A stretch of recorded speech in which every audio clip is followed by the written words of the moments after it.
Some people don't die because medicine failed them. They die because help came with a price they couldn't afford. This is a recovered file about a man who did everything right until getting sick became a financial decision. Stay until the end. What happened to him is happening to millions of Americans right now.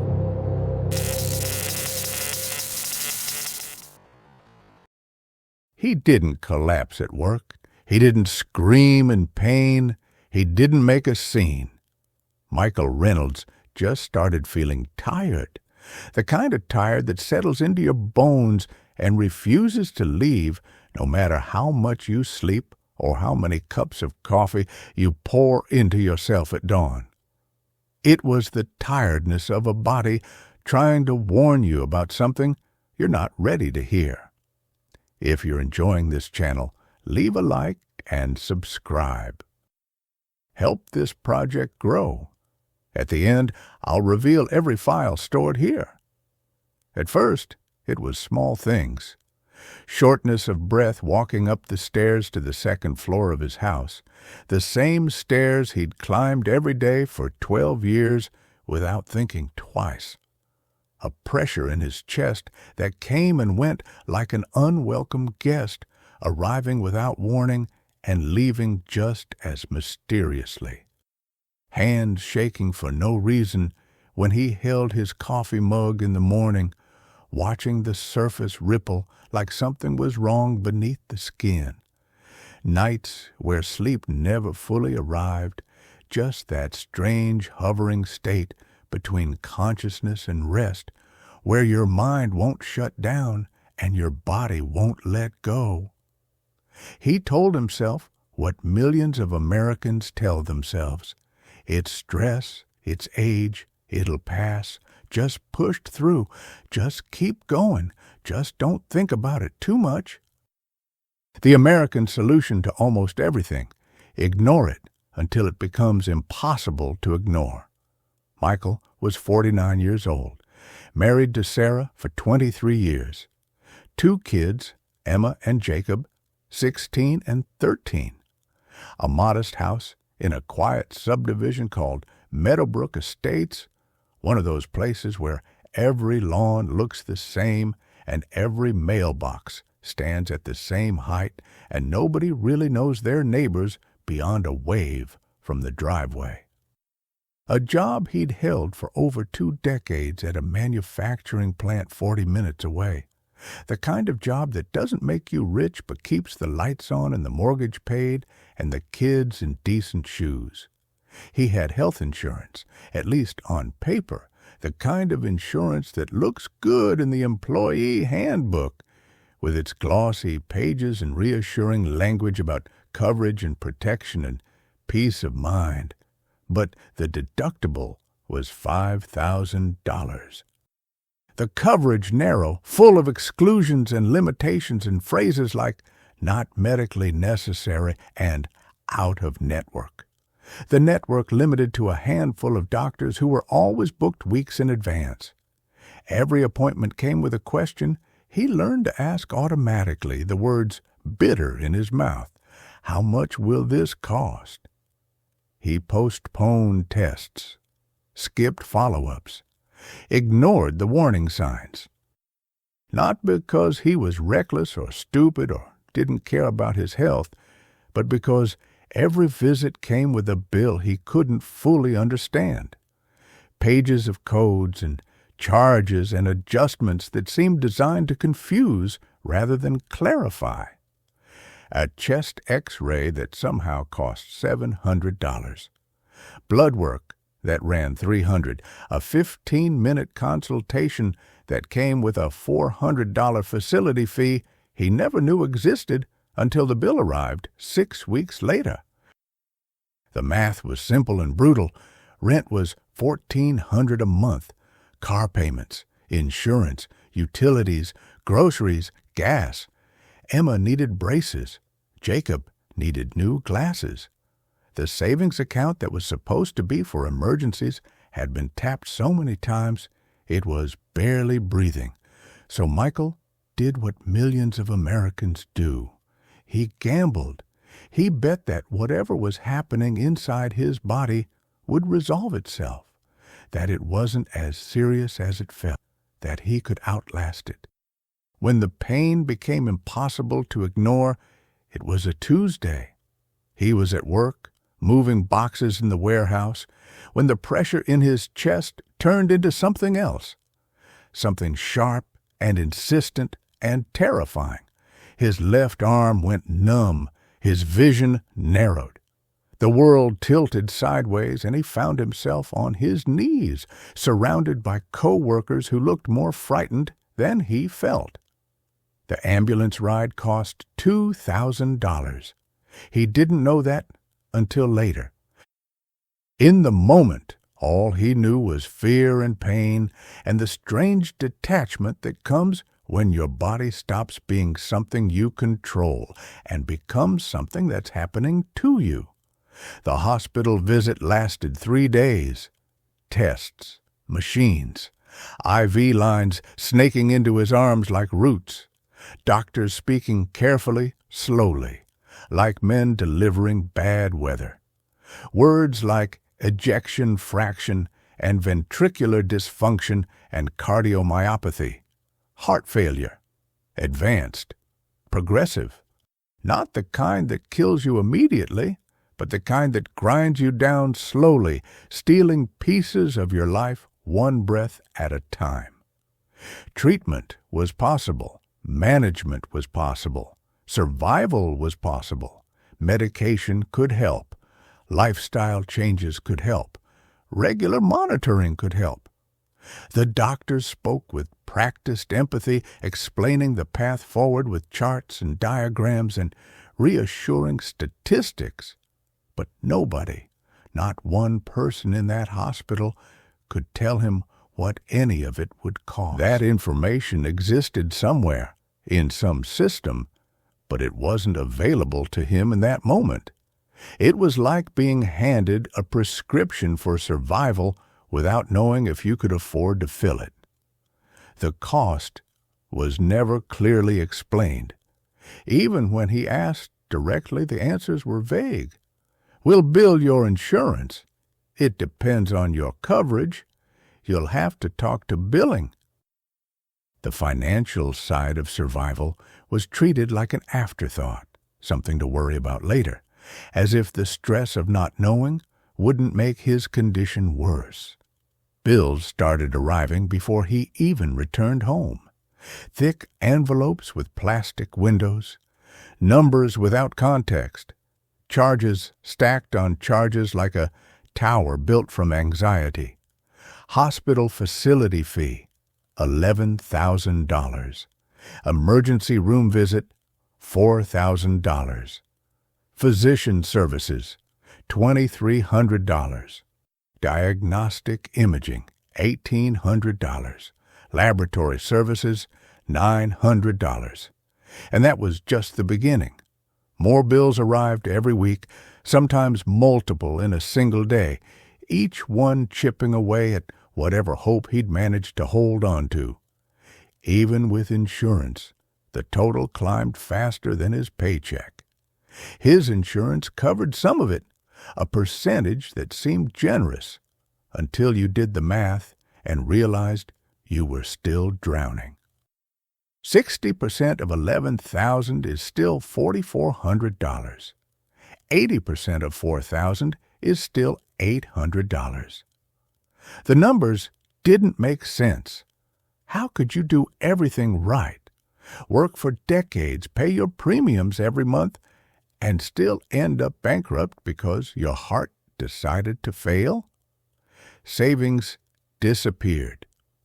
The emergency fund that took 10 years to build vanished in 6 weeks. Credit cards filled. First one, then another, the limits rising and the minimum payments becoming another bill he couldn't quite cover. Retirement accounts were touched, then emptied. The penalties and taxes, just another layer of punishment for the crime of getting sick. He signed paperwork he didn't fully understand, payment plans and financial assistance applications and promissory notes, all of it feeling like signing away pieces of his future. Michael kept working. Even when his body told him to stop. Even when standing made him dizzy. Even when breathing felt like lifting weights with his lungs. Even when co-workers told him he looked terrible and needed to rest. He worked because stopping meant losing insurance. Losing insurance meant losing treatment. Losing treatment meant dying faster. The calculation was that simple. Stay alive by working yourself to death, or die sooner by trying to rest. There was no good option, just different shades of survival. He became quieter. The man who used to joke with his kids and kiss his wife goodbye every morning and hum along to the radio in the car started pulling inward, folding himself smaller and smaller until he was just a shape moving through the house. Short-tempered, snapping at Emma for leaving dishes in the sink, getting frustrated with Jacob for forgetting his homework, apologizing immediately, hating himself for it, feeling the weight of his own failure pressing down. Ashamed. That was the word that haunted him most. Ashamed that he couldn't fix this. Ashamed that he'd let it get this bad. Ashamed that his family was suffering because of decisions he'd made or hadn't made or couldn't have made differently. Shame is a silent killer. It doesn't show up on medical charts or billing statements, but it eats away at you just the same, hollowing you out from the inside. At night, he sat at the kitchen table with the bills spread out like evidence, trying to understand where the mistake was, what he had done wrong, looking for the error, the overcharge, the thing he could dispute and fix and make right. But there was no mistake. The system was working exactly as designed, trying to make the numbers add up, shuffling money from one account to another, paying minimums, prioritizing which creditor to keep happy this month. His wife would find him there sometimes at 2 a.m, hunched over papers under the harsh kitchen light, and she wouldn't say anything. What was there to say? They both knew the truth. His wife asked him to rest. Sarah would touch his shoulder gently when he came home from work, her hand light and careful, like she was afraid he might break. She'd say his name softly, Michael, and he'd hear everything she wasn't saying in those 2 syllables. All the fear and love and helplessness wrapped up in the sound of his own name. Please stop. Please take care of yourself. Please don't leave us. But they both knew he couldn't stop. The machinery of their life required him to keep moving, keep earning, keep the insurance active. So she stopped asking after all, just watched him with eyes that held too much sadness. His kids noticed he was always. Emma, with her mother's observational skills and her father's stubbornness, started asking fewer questions about college, started looking at community college brochures instead of the state universities they'd always talked about. She was 16 and already learning to lower her expectations, already understanding that dreams have price tags. Jacob, younger and still believing the world made sense, would ask why Dad didn't want to throw the football anymore, why Dad stayed in his chair instead of coming to his games. Michael would smile and tell them everything was fine. That smile was the hardest work he did, holding it in place while everything inside him crumbled. Americans are very good at pretending everything's fine. It's a national skill, maybe the thing we're best at. Smile and nod and keep moving forward, and don't let anyone see the cracks. Don't burden others with your problems. Don't complain. Don't make a scene. Just quietly fall apart in private and hope nobody notices. The subdivision was full of people doing the same thing, families drowning behind closed doors while maintaining perfect lawns and cheerful waves. Nobody talks about medical debt at the neighborhood barbecue. Nobody mentions bankruptcy while loading groceries into the car. The suffering is silent and solitary and everywhere. The medication helped some, kept his heart functioning at a level that allowed him to move through the world. But the side effects were their own burden. Fatigue that made every task feel monumental. Dizziness that came without warning. A cough that wouldn't leave. The doctors adjusted dosages and tried different combinations and told him these were normal responses, necessary trade-offs. You take these pills to stay alive, and staying alive means feeling like this. There was no version where he felt good again, just versions where he felt bad in different ways. Follow-up appointments became routine, every 6 weeks at first, then every month, then every 3 weeks. As his condition worsened, each one cost money they didn't have. Each one came with new tests and new recommendations and new prescriptions. The patient portal filled with messages and results and instructions. His medical chart grew thicker. The paper trail of his decline, documented in clinical language that made his suffering sound professional and manageable. Sarah got a second job, retail work at a department store, evenings and weekends, standing on her feet for 8-hour shifts, helping customers find things they probably didn't need. She never complained about it, never made him feel guilty, but he saw the exhaustion in her face when she came home at 10 at night and still had to make lunches for the kids. She was 47 and working 2 jobs to keep her husband alive. That's love, but it's also cruelty. The cruelty of a system that demands everything from people who already have nothing left to give. Michael started seeing the world differently, noticing things he'd never paid attention to before. The hospital parking lot always full, hundreds of cars belonging to hundreds of people dealing with their own catastrophes.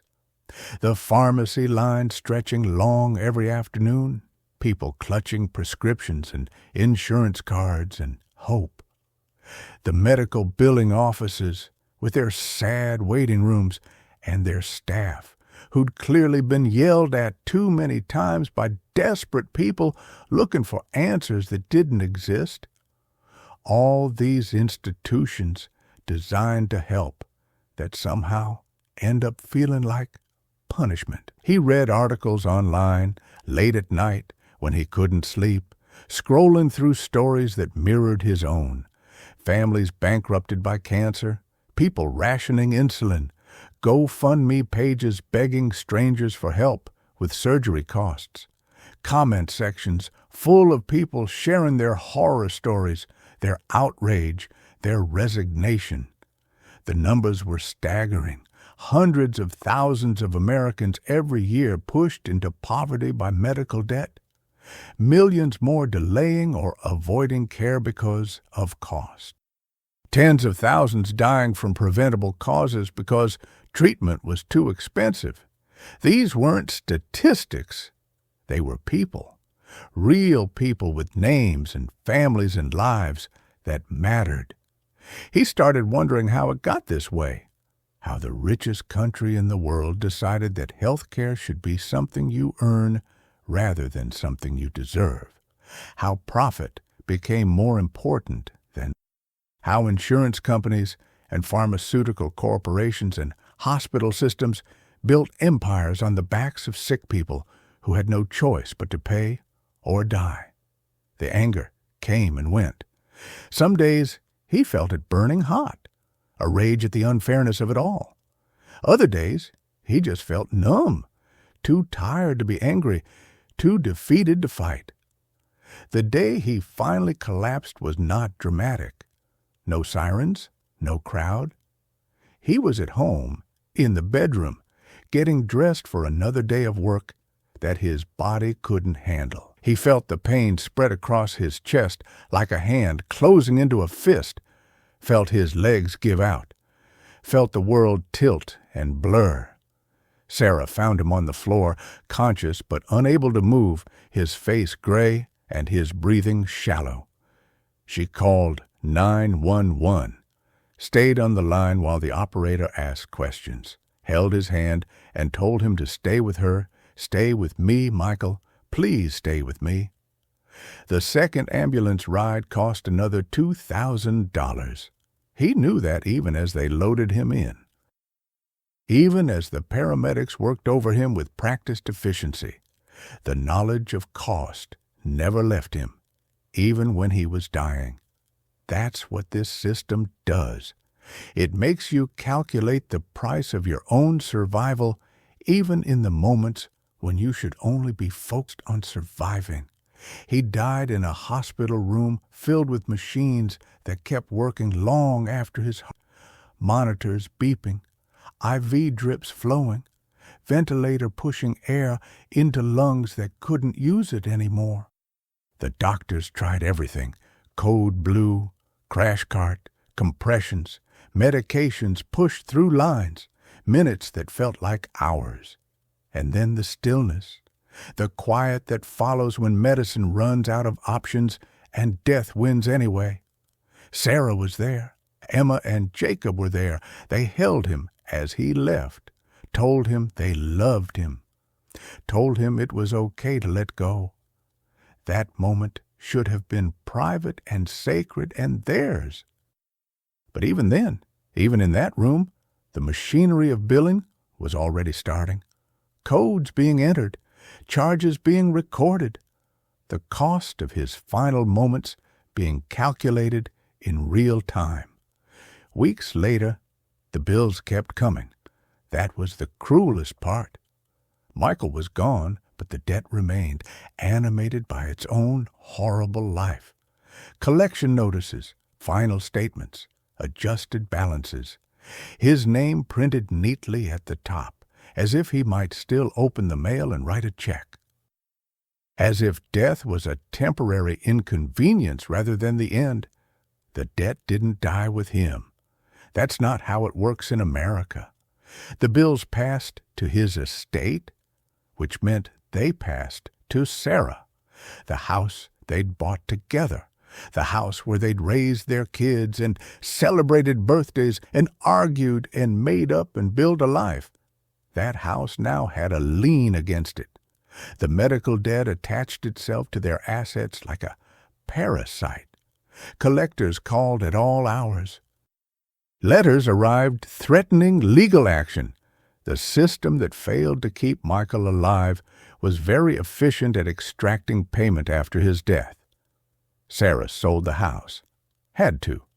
The debt was too large and her income too small, and there was no other option. She moved into a smaller apartment across town, 2 bedrooms instead of 4. No backyard, no garage, no space for the memories they'd accumulated over 2 decades. Emma and Jacob helped pack up their childhood, boxing up rooms that used to be theirs, choosing what to keep and what to leave behind, growing up fast in the way kids do when their world collapses. She explained to her children why college would have to wait. Emma cried quietly in her room. Jacob stopped asking questions about anything. They both got part-time jobs, started contributing to rent and groceries, became adults at ages when they should have still been kids. The debt stole their father, and then it stole their future. The system never apologized, never explained, never stopped. No letter came saying, "We're sorry for your loss. We'll waive the remaining balance." No phone call offering condolences. Just the continued demand for payment. Just the mechanical process of extraction. Michael Reynolds was just a number in a database, an account to be settled, a resource to be harvested. His life and death and family suffering didn't factor into the equation. Business is business. Michael Reynolds didn't die because medicine failed. The doctors tried, the nurses cared, the medications existed, the technology was there. He died because access came with a price tag he couldn't survive. He died because in America, your health is tied to your employment, and your employment is tied to your survival, and your survival is tied to your ability to pay. He died because the system is designed exactly this way, not by accident, but by choice, by policy, by the careful construction of a society that values profit over people. This is not a rare story. This is not an exception. This is not an outlier or an edge case or a tragic anomaly. This is the system working as intended. This is what happens every single day in hospitals and homes across the country. People dying not because medicine can't save them, but because they can't afford to be saved. Families destroyed not by disease, but by debt. Dreams deferred and lives diminished and futures foreclosed because getting sick became a financial catastrophe instead of a medical event. This is what happens when getting sick becomes a financial decision, when you have to choose between treatment and rent, between medication and food, between seeing a doctor and keeping the lights on, when the first question isn't what's wrong with you, but how will you pay for this? When insurance is a promise that disappears the moment you actually need it. When hospitals are businesses and patients are customers, and health care is a commodity to be bought and sold, rather than a human right to be protected. Michael Reynolds lived in one of the wealthiest nations in human history, a country that can afford trillion-dollar budgets and endless wars and tax cuts for corporations and subsidies for industries that don't need them. A country with the medical knowledge and technology and resources to treat nearly any condition. But it couldn't afford to keep Michael alive, or rather it chose not to. Chose a system where some people matter more than others, where your worth is measured by your ability to pay, where dying from poverty is considered acceptable collateral damage in the pursuit of profit. The subdivision where Michael used to live looks the same. The lawns are still maintained. The mailboxes still stand at attention. New families have moved into his house. They don't know his story, don't know that someone died there under the weight of medical debt, don't know that the same thing could happen to them. The machinery keeps turning. People keep getting sick. Bills keep arriving. Families keep breaking. And nothing changes because this is how we've decided it should be. If this story resonated with you, please support the channel by subscribing and tell me where you're watching from. Your comment helps decide which forgotten file we restore next. And believe me, the next one goes even deeper.